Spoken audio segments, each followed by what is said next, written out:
Welcome to the Dean Tech. We're going to jump headfirst into today's AI news from February 21st, 2025. New models, benchmarking. We even got some AI agents that are coding. It's wild. I mean, things are moving so fast. It's such an exciting time to be following the AI world. Absolutely. Yeah. Okay, let's start with the big one today. xAI's Grok 3. It's making a lot of noise, right?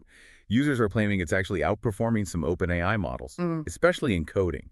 What's the deal with this Grok 3? What's got everyone so excited? Yeah, so a lot of the hype is about the performance and the price. People are reporting Grok 3 is handling those tough coding challenges that even ChatGPT Pro, struggles with, and it's doing it for way less money. Okay. The Super Grok plan is only $30 a month Wow. compared to like $250 for ChatGPT Pro. That's a huge difference. I mean, could Grok 3 actually shake things up? Yeah. Pull users away from OpenAI? Yeah, I think it's possible. That price point makes it way more accessible to a lot more people.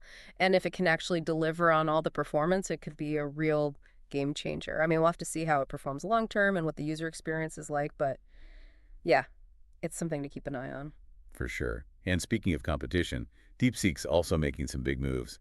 DeepSeek V3 is now unlimited for those Windsurf Pro and Ultimate users. So zero prompt credits, zero flow action credits. What does that mean for users? What can they do? It basically means they have unlimited access. Oh, wow. They can create as much content as they need without having to worry about hitting those limits or paying extra. It's going to be pretty appealing for users who rely on these models a lot, for work or creative projects. So DeepSeek's going for those power users, huh? Mm-hmm. But there's also been some talk about DeepSeek R1. They're saying it's the most efficient model out there. It's supposedly hitting 198 tokens per second. Pretty impressive, right? On paper, yeah, it sounds amazing.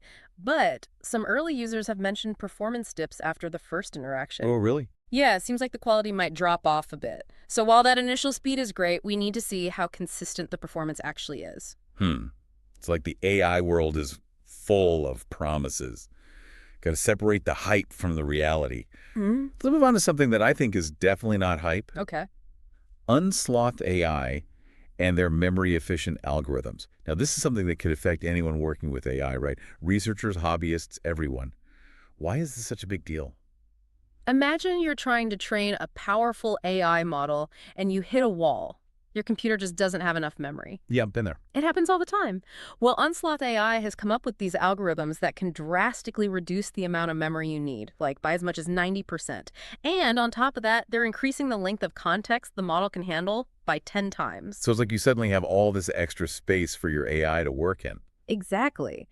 And it opens up all sorts of possibilities. Take Qwen 2.5 VL, for example. It's a vision language model. Super powerful, but hard to train because of memory limitations.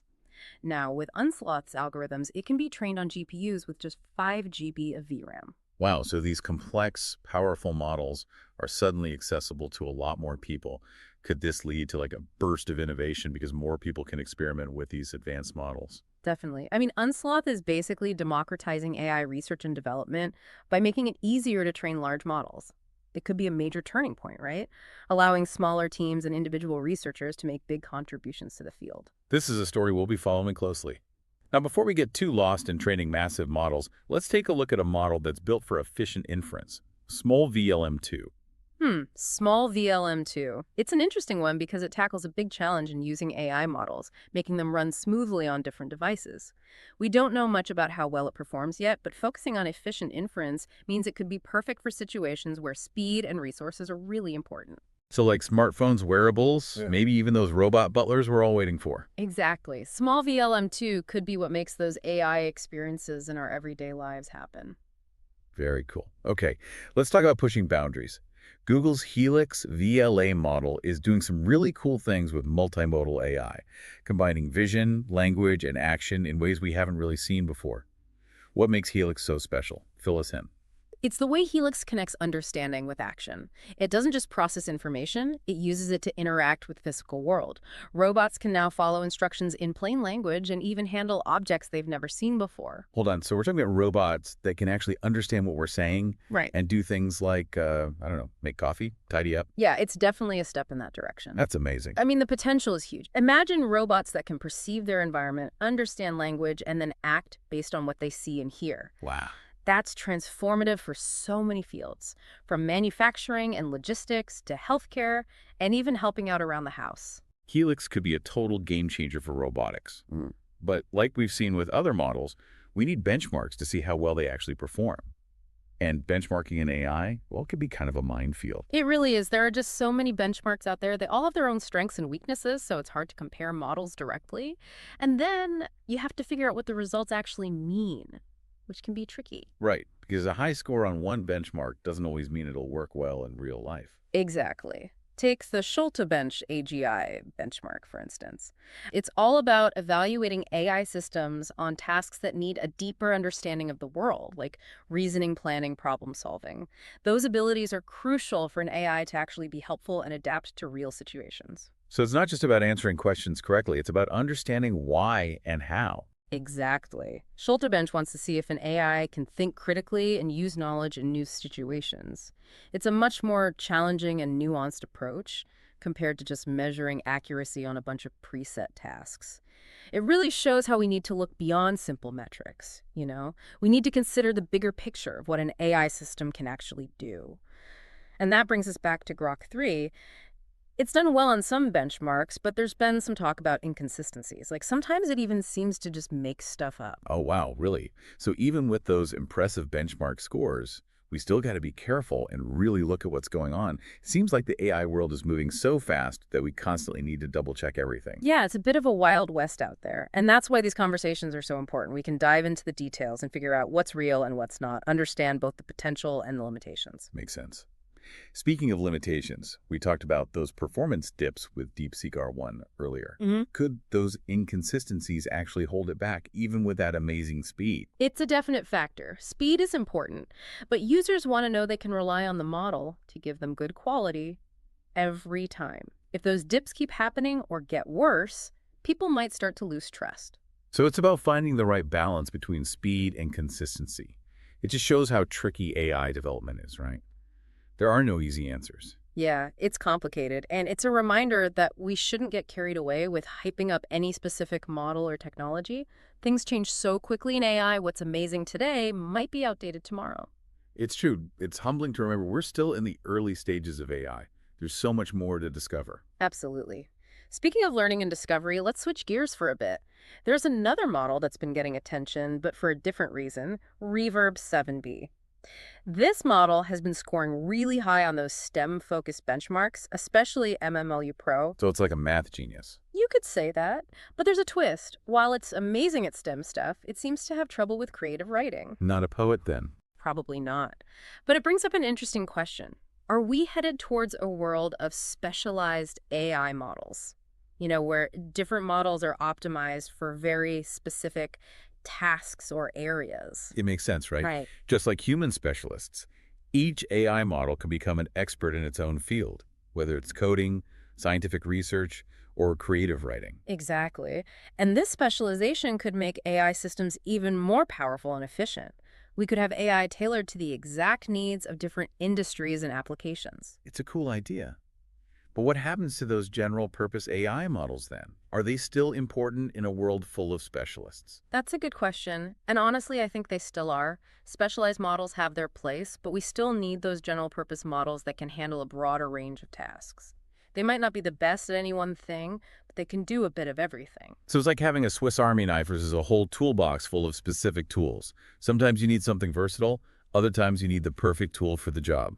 Perfect analogy. And just like a skilled craftsperson knows which tool to use, we'll need to figure out when to use specialized AI versus general-purpose AI. Sounds like the future of AI is going to be a mix of all kinds of different models, each with its own strengths and weaknesses.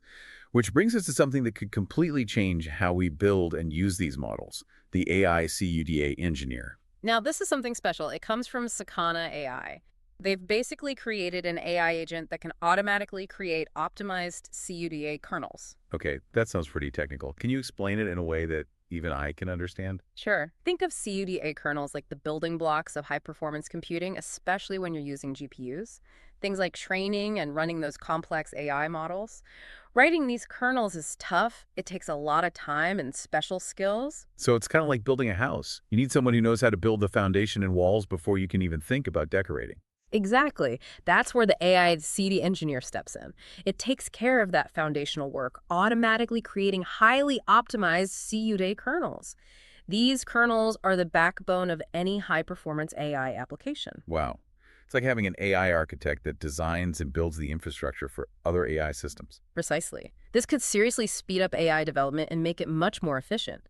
Sakana AI is freeing up human engineers from doing this one difficult task so they can focus on the bigger picture stuff like designing new models and algorithms. It's like having a whole team of AI assistants working behind the scenes, right? Taking care of all the technical stuff so the humans can focus on the important things. It sounds like it could lead to even faster innovation. It definitely has the potential. It also shows how AI is being used to build and manage other AI systems. That's a trend that could really shake things up in the whole AI landscape. This is definitely something we'll be watching closely.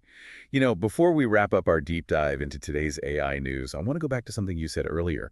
It's so important to understand both the amazing potential of AI and its limitations. It's easy to get caught up in all the excitement, but we got to stay grounded. You're absolutely right. AI is an incredible tool that could solve some of humanity's biggest problems, but it's not magic. We have to be aware of its limitations and potential biases, and we need to make sure it's developed and used responsibly and ethically. It's a good reminder that AI isn't just about algorithms and data, it's about people. It's about using these tools to create a better future for everyone. It's been a wild ride today, huh? Exploring all these new developments in AI. From Grok 3, maybe shaking things up to Unsloth's memory algorithms, those incredible things Helix VLA can do. It feels like the pace of innovation is just getting faster and faster. It really is. It's such an exciting time to be watching this all unfold. There are so many possibilities, and the potential benefits for everyone are just massive. But like we've been saying, we got to approach all of this with a critical eye, right? We can't get carried away. We have to be aware of the bigger implications. Totally. We have to be asking those tough questions. How are these technologies going to be used? Who's going to benefit from them? What needs to be done to prevent things from going wrong? It all comes down to this. The future of AI isn't set in stone. It's something we're all shaping right now with every choice we make, with every investment we prioritize, with every conversation we have about what AI's place in the world should be. Couldn't agree more. We're all part of this AI revolution, and it's up to us to make sure it benefits everyone. So, as we wrap up our deep dive into today's AI news, I want to leave our listeners with a challenge. Don't just sit back and watch. Get involved, ask questions, be part of the conversation about how AI should be developed and used. Yeah, your voice matters. Whether you're an AI expert, a student, or just someone who's fascinated by this stuff, we need different perspectives, critical thinking, and a shared commitment to making sure AI is a force for good in the world. The future of AI isn't something that's just happening to us. It's something we're all creating together. Absolutely. And on that note, we'll leave you to think about all the possibilities and challenges that are out there. Until next time, keep exploring, keep questioning, keep learning. The AI journey is just beginning.